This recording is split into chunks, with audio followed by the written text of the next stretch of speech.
In today's video, I'm going to be talking about Casper, and I'm going to be addressing as many FUD points, as many critiques on Casper as possible. Okay, so recently I posted on X this question or this point. Please give me any serious negatives about Casper.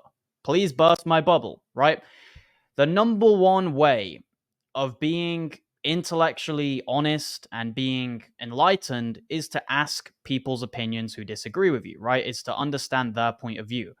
And in this video, I'm going to be going through all of the main critiques, all of the main pieces of FUD, you could say, regarding Casper. Now, some of these may be honest points, some of these may be completely and utterly false. And I'm going to be doing my best to answer them as objectively as possible. So, first of all, if you don't know what Casper is, go and watch the plethora of other videos I've done on Casper. I'm extremely bullish on it. It's a block DAG, it's extremely decentralized, it solves the trilemma, and all of these good things. It's the best form of currency we've ever had, in my opinion. But today we're going to be taking a look at the negatives, or the potential negatives, based on my recent post on X. So I've got the post on the screen here, and you can see I've recently posted it literally like an hour ago, and we've already got 16 comments and 32 likes. So it's garnered a decent amount of traction already. If you're not already following me on Twitter, make sure to follow me. That is my Twitter. It's CryptoArchieYT. I'm posting about Casper on a regular basis. So we're going to go through a few of these, and I'm going to try and answer them as respectfully as possible, right? Some of them have good points. Some of them maybe aren't as intelligent as others, right? So this one we've got here says it's 50-50 that Casper will get a tier 1 listing. Now, I think this is one of the fairer points out of the comments that people have given, okay? Casper, as many people know, does not have any tier 1 listings yet. The biggest exchange it has, arguably, is Uphold, and then maybe KuCoin and MEXC. So it hasn't actually hit those higher echelon exchanges. And there's a clear reason for that. It's because Casper's decentralized.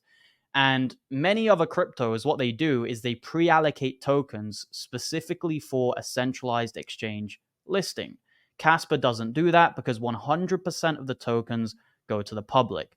So either Casper's going to get listed on tier 1 exchanges based on merit because they're doing good, because it's a solid project, or they're going to get listed on a tier 1 exchange because someone paid for it. And when I say someone, it's probably going to be the Casper Ecosystem Foundation. If you don't know what that is, KEF, it's essentially this group, this community group that are going to be helping market Casper and get things like listings and development in the ecosystem and all of this. So I do not agree that it's a 50-50 chance. First of all, it's hard to promulgate an actual realistic percentage because how are you producing this, right? We haven't got too many other examples. If you're going to use Bitcoin as an example, Bitcoin ended up getting every single exchange, right? If you're going to use Litecoin as an example, Litecoin got big exchange listings as well. So we don't really have any recent examples of a really decentralized crypto that got all the big listings. But one that I could point to is potentially Bitensa Tau, which did recently just get a big listing on Binance. So personally, I disagree with this idea of it being 50-50. I would, if I had to come up with some arbitrary number, I would say it's probably like a 70 to 80% chance that in the next 2 years, Casper gets either a Binance or a Coinbase listing. So I can't say it's guaranteed, obviously, but if I had to give an assumption based on my knowledge, I would say it's quite high. It's more than 50-50. But obviously, nothing's guaranteed. So it's a fair point that this guy makes. I personally think that it's more likely than just a 50-50 toss a coin type of prediction. So we've got another point here saying that the market cap is too high. Another point that's commonly mentioned, Casper's market cap's in the billions. Why would you buy that? And people need to understand that just because a crypto is in the top 50 or in the top 100 doesn't mean that crypto can't 50 to 100x, okay? It's a fallacy that a crypto has to be a micro cap to 100x your money. Solana, if you would have bought that at literally $1 billion in market cap, last bull run, you would have made life-changing money. Same with Dogecoin, same with Cardano, same with many other cryptos that 100x'd that were in the top 50 or the top 60. My response to this is it all depends on what you're comparing Casper to. Okay, let's start off with some more conservative predictions.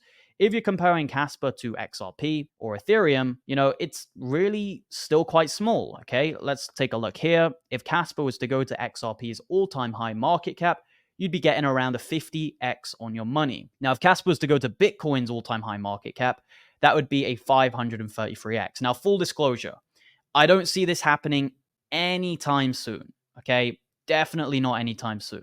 It may never even happen, okay? But I personally think Bitcoin having its all-time high at 1.4 trillion is literally nothing. Bitcoin is going to be the most valuable asset in the whole world.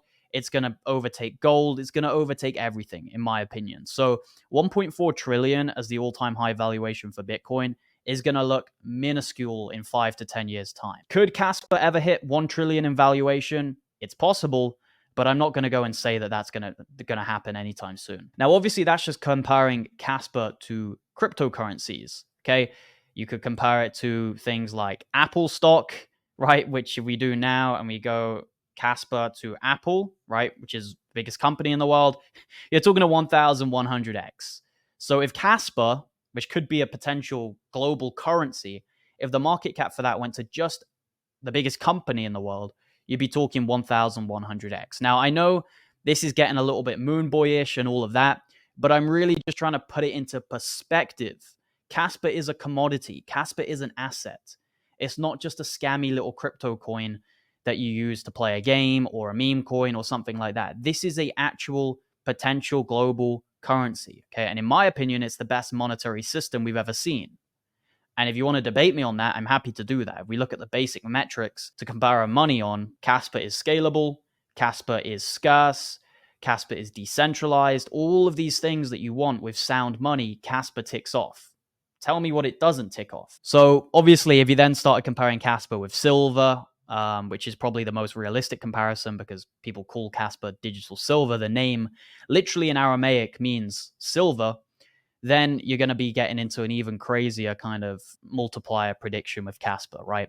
And then if you go even further and you compare it to fiat currencies, which we know are pretty much just Ponzi schemes, such as the dollar, the euro, and all of these, then you're talking crazy, crazy valuations for Casper. But obviously, I'm not going to go there.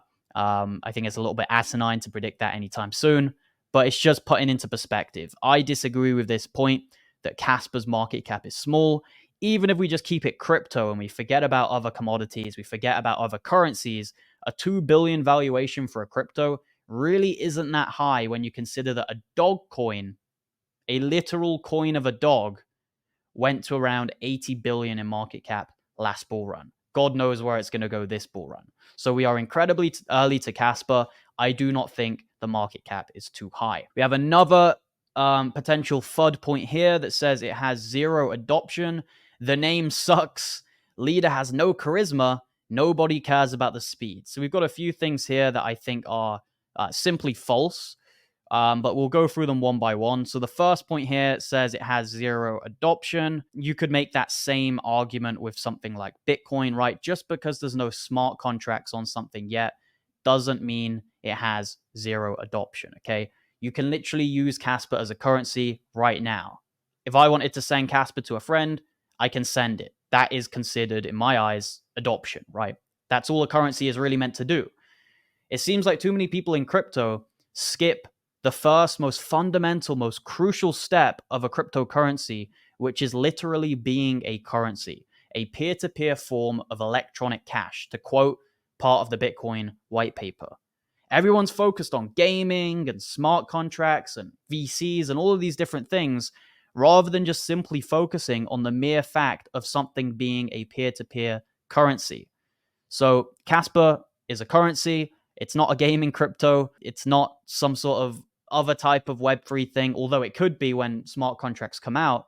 That isn't the case right now. So I don't agree with this point completely. It has zero adoption. I just disagree with that.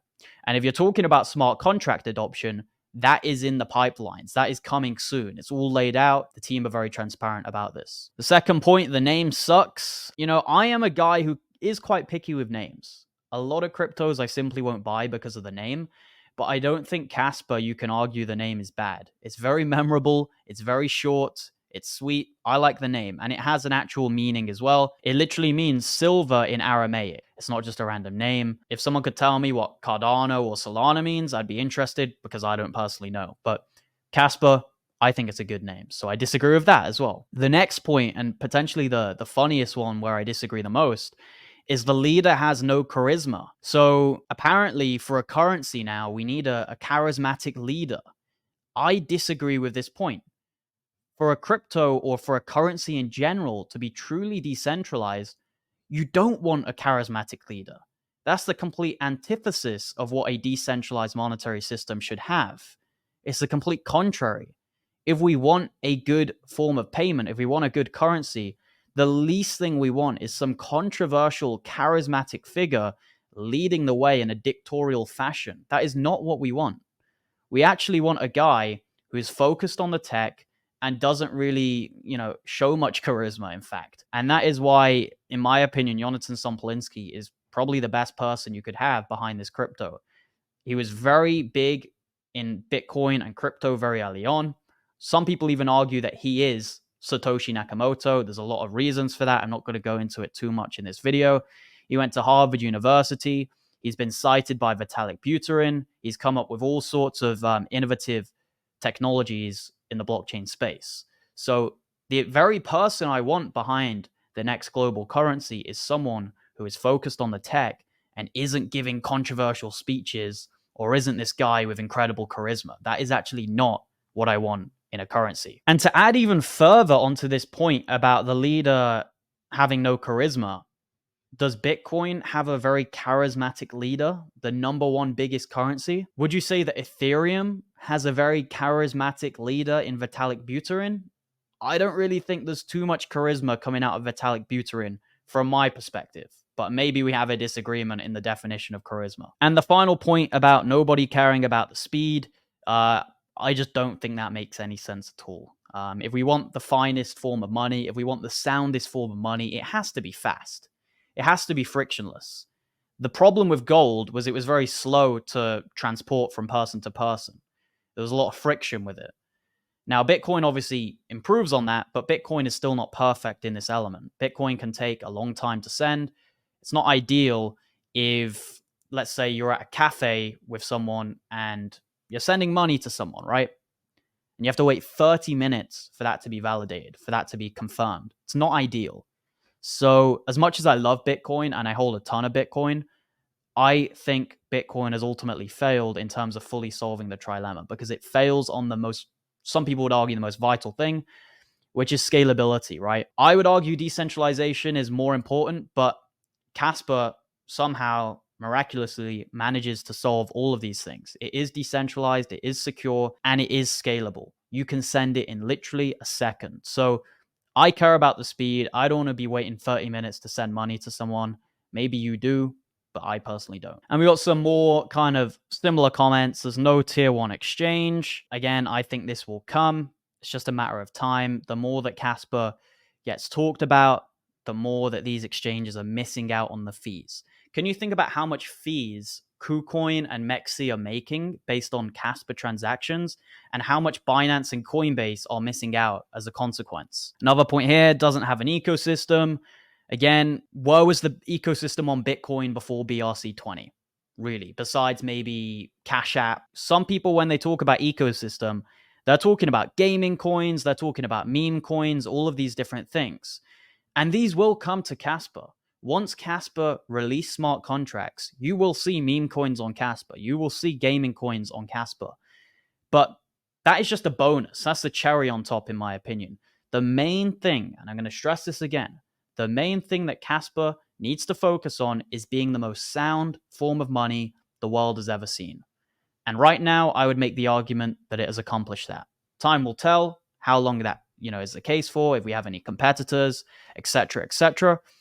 But right now, I'm not too concerned about meme coins on Casper or gaming coins on Casper. That's to come in the future. Let's focus on the monetary side of things, and there'll be a bright future for Casper. Okay, guys, hopefully that video was valuable. If you gain any form of value or enjoyment from the video, please make sure to leave a like. It does help a ton with my channel. And also, make sure to check out my courses, but also my paid membership. Okay, if you want to support the channel, if you want to see what I'm exactly buying, if you want to join a network of high value individuals who all have the same goal of making money in crypto, if you want to join regular voice calls with myself and other ambitious individuals, if you want to see VIP live streams, all of these different things, this is the place to be, guys. It's linked in my description. You can join. Essentially, go to my website. You can see the membership options. Let's say you want to join the VIP Plus membership. Simply click join, and you'll be taken over to WAP. Okay. You can still join through Patreon, but WAP, I think, is cheaper and it's just easier to use. So there's an option there to use WAP, but also Patreon if you prefer Patreon. So my monthly membership option is there. I highly recommend it. You can always trial it for 1 month. If you don't like it, you can always cancel. But I've had great feedback from people who have been in the group, people saying how much money they've made, people saying how many friends they've made, and such a good network that it is. So go check it out. I appreciate you so much for watching, and I'll see you in my next video. Goodbye.